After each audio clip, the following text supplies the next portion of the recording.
Praise the lord. యేసుక్రీస్తు నామమున అందరికీ శుభములు. ఎలా ఉన్నారు ప్రియమైన సహోదర సహోదరిమణులారా?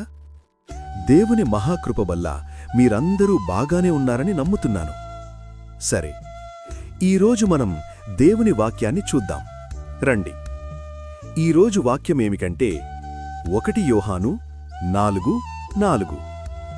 చిన్నపిల్లలారా, మీరు దేవుని సంబంధులు. మీలో ఉన్నవాడు లోకములో ఉన్నవానికంటే గొప్పవాడు గనక మీరు వారిని జయించియున్నారు. ప్రియులారా, ఈ వాక్యం మనకొక గొప్ప సత్యాన్ని తెలియచేస్తోంది. అదేమిటంటే, మీలో ఉన్నవాడు లోకములో ఉన్నవానికంటే గొప్పవాడు. అంటే ఏమిటంటే, మన జీవితంలో సమస్యలు రావచ్చు, కష్టాలు రావచ్చు, పరీక్షలు రావచ్చు. కానీ ప్రియులారా, ఒకటి గుర్తుపెట్టుకోండి, మనము ఒంటరిగా లేము. మనలో దేవుడు ఉన్నారు. మనలో దేవుడుండడమేంటి అని మీకు డౌట్ రావచ్చు. ప్రియులారా, మనలో దేవుడు ఉన్నారు అంటే ఆయన హస్తము మనకు నిత్యము తోడుగా ఉంటుందని, అలాగే పరిశుద్ధాత్మ దేవుడు మనల్ని నిత్యము నడిపిస్తాడని. ఆ పరిశుద్ధాత్మ దేవుడే మన హృదయంలో మనలో తోడై ఉంటారు. ఇదే మన బలం, ఇదే మన విజయం. ప్రియులారా, ఇక్కడొక హెచ్చరిక ఉంది. చాలాసార్లు మనం లోకపు మాటలు వింటాము. నువ్వు చెయ్యలేవు, నువ్వు ఓడిపోతావు, నీకు శక్తి లేదు అని చెప్పే స్వరాలను నమ్ముతాము. కాని అది నిజం కాదు. ఎందుకంటే మనలో ఉన్న దేవుడు ఈ లోకములో ఉన్నవానికంటే గొప్పవాడు.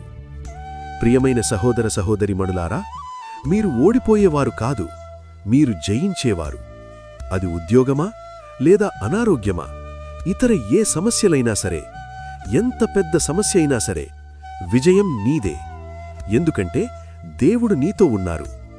అందుకే ఈరోజు మనమొక నిర్ణయం తీసుకుందాం. నేను భయపడను, నేను దేవునిపై విశ్వాసముంచుతాను, నా జీవితంలో ప్రతి పరిస్థితిని జయిస్తాను.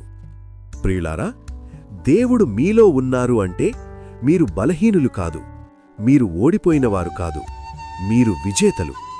సంతోషంగా జీవించండి, విశ్వాసంతో ముందుకు సాగండి.